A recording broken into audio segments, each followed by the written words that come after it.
Hello and welcome to All About Billings. We are a show dedicated to discovering the people who make Billings a great place to work and live.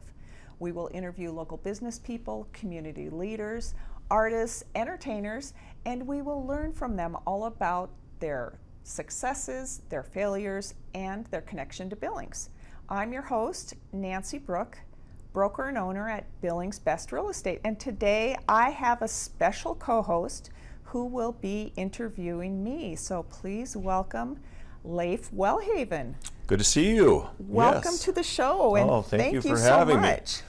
Oh, absolutely. One of the things I do each and every day is I interview community guests, and so I'm thrilled to interview you today, which kind of reversing the tables a little bit here. Absolutely. So a lot of people know you as a real estate agent, very successful, very community-minded, but a lot of people don't know that you are, in fact, a power lifter. Tell us a little bit about that. Yes, so powerlifting, I took it up in 2020.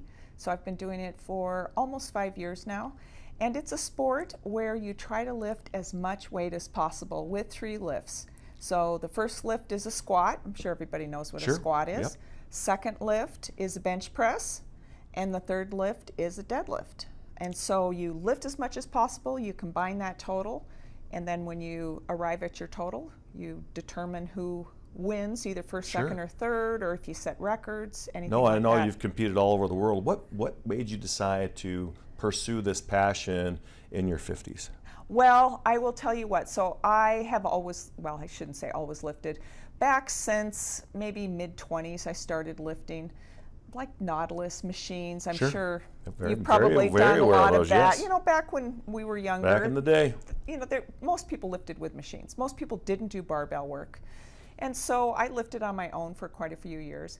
And then I got a trainer named Greg Monacle, who I know you're Greg, familiar with Greg. So I knew him when he was in high school. And anyway, he became my trainer. So did a lot of like bodybuilding more type workouts with dumbbells, not so much barbells. Sure. And then as it kind of went along, you know, on and off with weights, and then I started getting into it, and I thought, gosh, it'd be kind of fun to squat and see how much I could squat. And so, I mean, when I first started, it was pretty embarrassing. Like, I couldn't even get to 90 degrees with my squat because I was worried about my knees, and all these things were in my head. So I just started adding, and then right before the pandemic hit and gyms were shut down, I had started getting heavier and heavier lifts. Right. And it was just so much fun. And I had somebody at the gym I was going to Granite at the time, and one of the trainers came up to me and said, you know, gosh, you seem to be lifting pretty heavy. Have you ever thought of entering a powerlifting meet? And I said, no, what's that? And so she told me about the 3 lifts, and she said the meet's next week. And I thought, I'm not going to go sign up for a meet in a week. I don't even know what I'm doing. So I didn't go to the state game. It was the state games. I didn't do the state games that year. And then come the end of 2020, a friend of mine, she was limping. She's a real estate agent. She was limping up the stairs. And I said, did you work out too hard? And she said, I did. I said, oh, do you have a trainer? She said, oh, I do. I said, you know, I've been thinking about powerlifting. You know, do you know anybody who could help coach me with powerlifting? She goes, my trainer could. And so she introduced me to Sean McDaniel. Who I've known. Yes, you've known several since years. high school, right? Since high school. You guys played football together, if I'm remembering right. He's a gem, right. yes. So she introduced me to him. He told her he didn't have any room on his schedule for another lifter. She said, no, you're going to want to work with her. Make some time for it. And so he did. And so I worked with him 2 to 3 days a week for probably the first 2 years of my powerlifting career. So that's how I got started. He was an experienced powerlifter, knew the ropes, knew what I needed to do. Very experienced, very seasoned, yes, for sure. And when you start, so the first goal is you start by getting your, like, how much can you lift right now? Because you need to know where are you, so you know where you're going to go. So my first squat I could do was 135. My bench, I think, was maybe 100 pounds, 105. And then my deadlift, I think, was like 210 or something like that. So that's where I started. So speaking of meets, you just got back from a World's Meet in Idaho Falls, so tell us about that. How'd that go for you? Yeah, well, it was really the best meet I've had. And the fun thing is I just entered a new age group, so I'm in the illustrious 60 to 64 age group. Believe you. I know. Great. It is hard to believe, isn't it? Yeah. When you get older, you're like, how did this happen? How did this happen? So, but even at my 5 years later from when I started powerlifting, I'm lifting so much more. So I had my best total. I think I mentioned my first squat was 135. I lifted 250. And now it is? Well, I lifted 265 in the gym. I didn't go all out on my squat because I wanted to save some for my deadlift. I lifted 253. Wow. For my bench, I lifted 143. Wow. And for my deadlift, I was just under 300. It's like 298. So what is the total then? The total was around 694, 695. So where does that place you, not only PR wise but also in the world?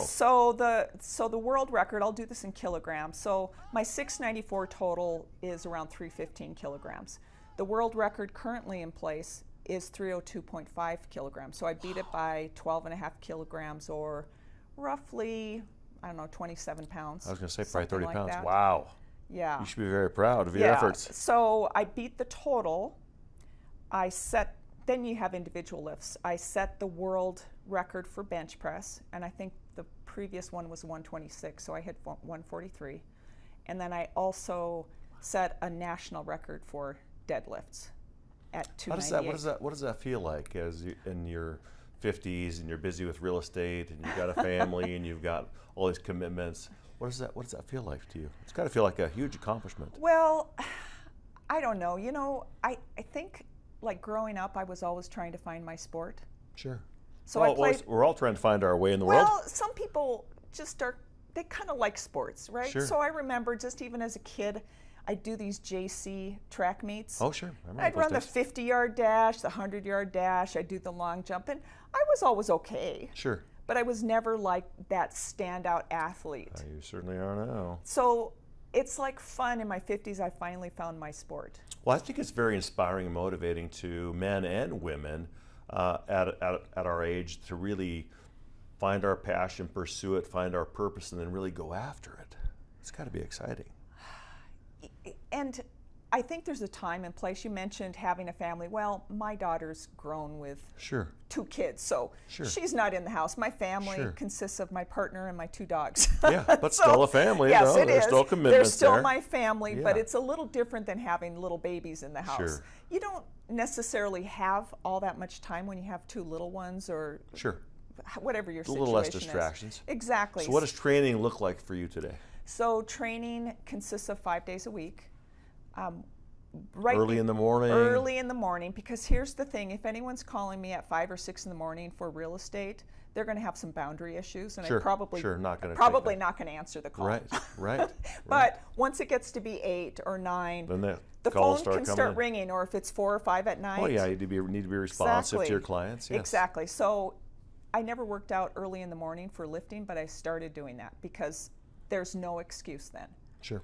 The only thing between me and lifting is sleep. Right, just get up and get after it. So I just go to bed a little earlier. So I've seen some of your videos, several of your videos. What kinds of gear do you need to be lifting? Is there special straps, support for your knees, your back, those kinds of things? That's a good question, because I think just to get started, you don't really need anything too fancy. So like, let's say you decided, I want to get started in powerlifting. What you really need is a pair of shoes that are pretty flat and like a harder sole. Sure.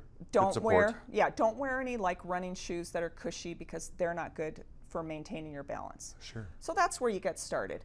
A lot of times, like just even a simple knee sleeve is helpful. So even like just a neoprene knee sleeve, doesn't have to be intense. That kind of helps. It helps keep your knees warm.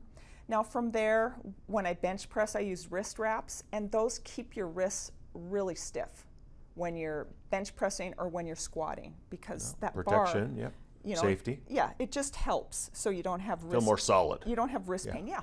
You know what Sean calls it? He said, when I used to dress in my gear, I'd feel like I'm ready for battle. Sure, kind of armoring up. I'm a warrior. Yes. Yeah. I'm ready for battle. So as you get going, of course, then you have more gear. So I compete in a division called wraps.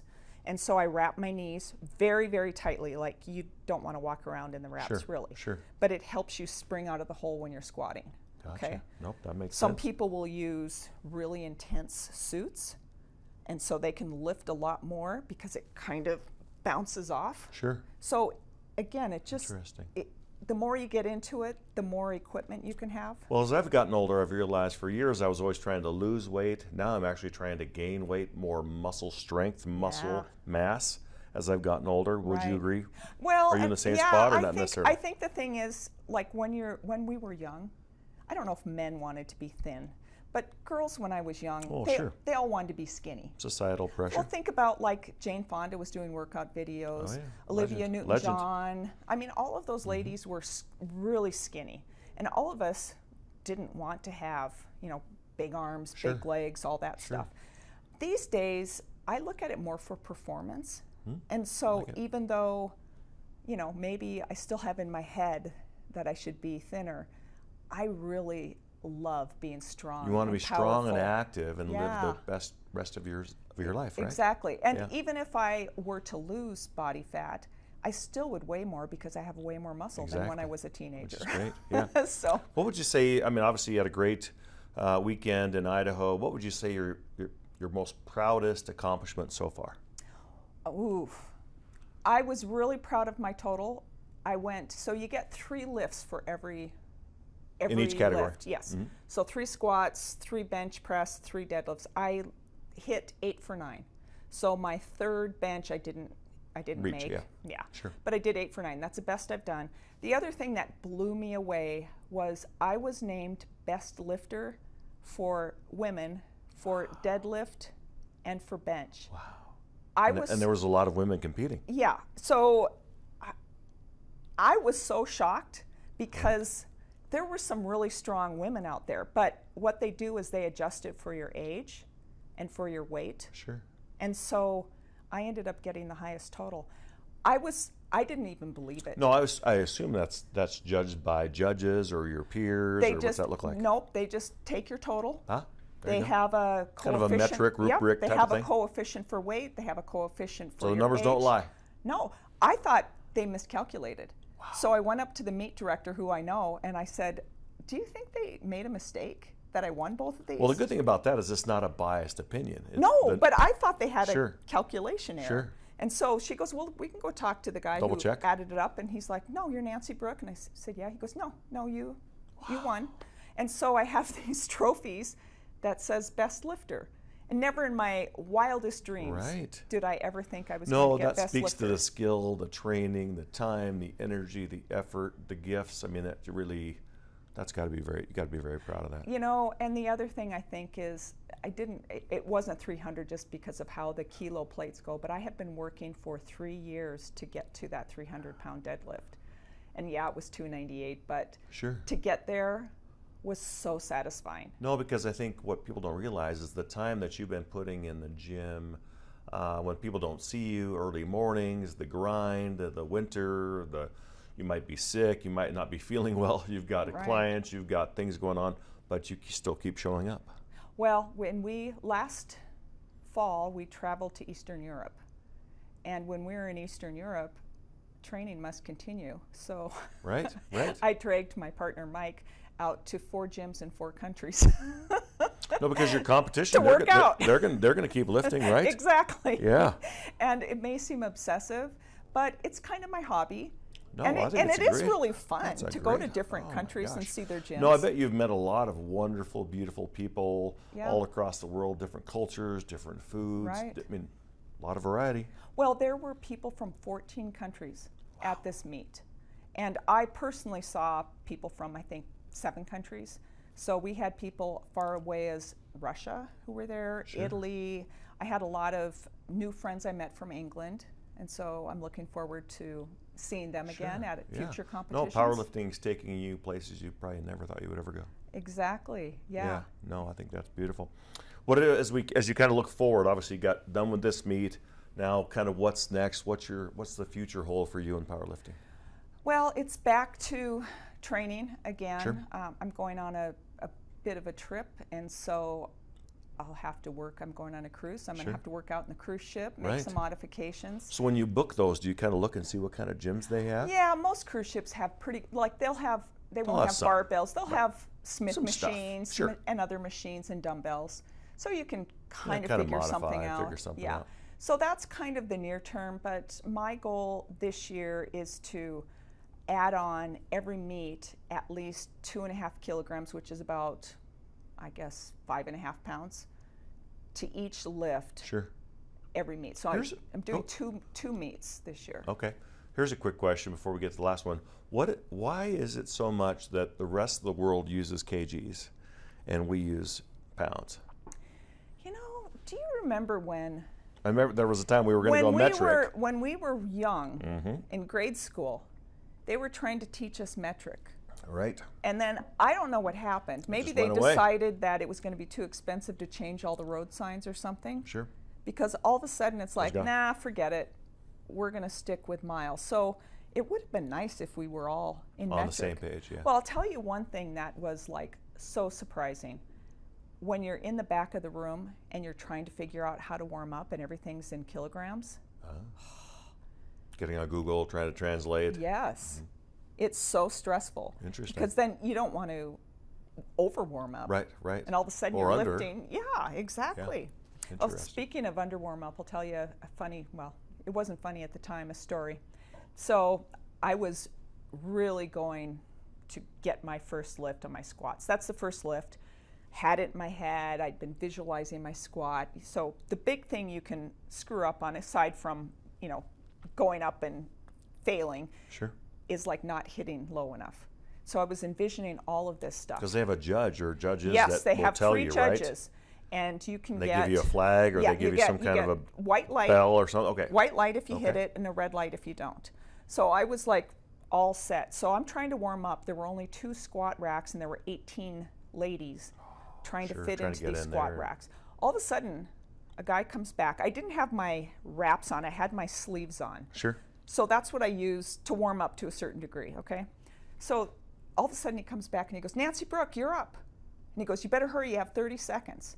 I had only warmed up to like 155, and my opener was 231. They're like, it's go time, you better go.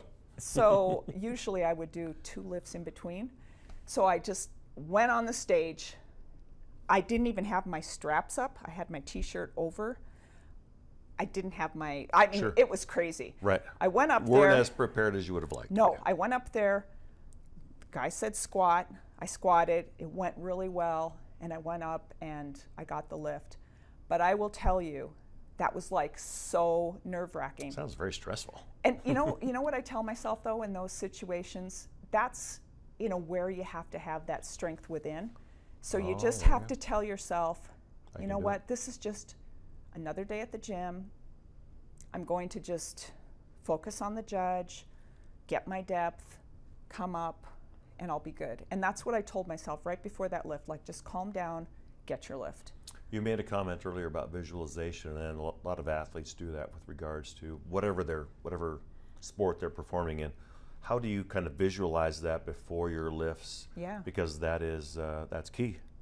Well, my daughter taught me this. So my daughter was a collegiate softball pitcher, like Division I. Oh, wow. And she was named Pitcher of the Year. She's very successful. Sure. She was recently inducted into her College Hall of Fame. Oh, that's good. So sometimes she's back in town. We'll interview Sure. her. But what I do is I start off just kind of envisioning the scene. First, I start by kind of like I'm looking at it, you Sure. know, and then I kind of see me walking up Sure. to the platform, and then I get in my body, and then I just kind of feel the bar on my back, and I kind of get it into just the right place. And then, it's just like the normal things I do: stand up, deep breath, rotate your femurs out. I can see you doing it right now. Then you squat down, hit your depth, and pull down on the bar when you're coming up. And it's like visualizing Sure. that. Getting It in the kinda- zone. It kind of helps you do it in your head multiple times. Sure. And it's really effective. Oh, I love it. Have you ever used that in other areas of your life, whether it be real estate or anything else that you're doing in your life, that visualization piece? I have. Sometimes I use it, this is going to sound funny, but sometimes I use it when I'm trying to find a buyer for a property. Sure. So because you can take those skills that you've learned, those practices, and you can apply those to all areas of your life. Well, and maybe it's my own imagination, but what I like to do is like envision something exciting happening. I get the contract in, and it's just the right person who loves the house, and I have the call to my seller, and I can tell them about it. And so you're helping out both parties. I envision that sometimes, and it works. I learned I'll that. bet they're glad that you do. I don't really talk about it too much. When I was, I don't know how old I was. Maybe I was junior high or high school, and I took a typing class. And what I used to do right before I'd go to bed is I'd practice typing. Wow. And I became like such a fast typist. I mean, like I could type 90 plus words a minute. Sure. But it was all because I practiced, like in my head. It's kind of amazing, isn't it? It is amazing. Like if you do it before you do it, you get more skill for some reason. Absolutely, absolutely. As we kind of wrap up our discussion, one of the questions I had for you was, let's say somebody was either a young person or even somebody 30s, 40s, even 50s that wanted to potentially explore getting into powerlifting. Right. What kind of advice would you give those people? Well, I would say in general, I mean, I'm self-coaching right now at this point, but I've been doing this for 5 years. I would say in general, the best thing you could do is to get a coach. Ideally, an in-person coach. Sure, versus virtual. Yeah, and I have no issue. I've had virtual coaches since Sean, but there's no substitute when you first begin to make sure somebody is there to keep you safe. So I would say that, of course, if you're older and you're not sure of your health, you may want to check with a medical professional to make sure everything's okay. Yeah, absolutely. If you have injuries, you're going to want to let your coach know. And if you just kind of want to get started with squats or deadlift, not necessarily looking to compete in powerlifting, I mean, you can sure look at videos. Don't start with a barbell squat. Maybe what you need to do is just a dumbbell squat to start. Sure. Or even body weight. Body weight squats is fine. Right. And there's no shame in starting where you are, even if it's your body weight. There's no shame in that. Oh, not at all. And I think sometimes... No, I love what you said, because I think a lot of times men and women will go into a gym, or maybe they have apprehension of going into a gym because they're like, I don't look like her, or I don't have muscles like him, or how am I going to fit in, or are people going to be looking at me? I'm self-conscious, and I never want people to feel that way, because I want people to pursue their fitness goals. Would you agree? It is hard, and I personally don't see a lot of people in our gym that feel intimidated. Good. But I know there are people who just won't even show up. Right. Or they're afraid, if they're overweight or obese, that they come in the gym and people are going to make fun of them.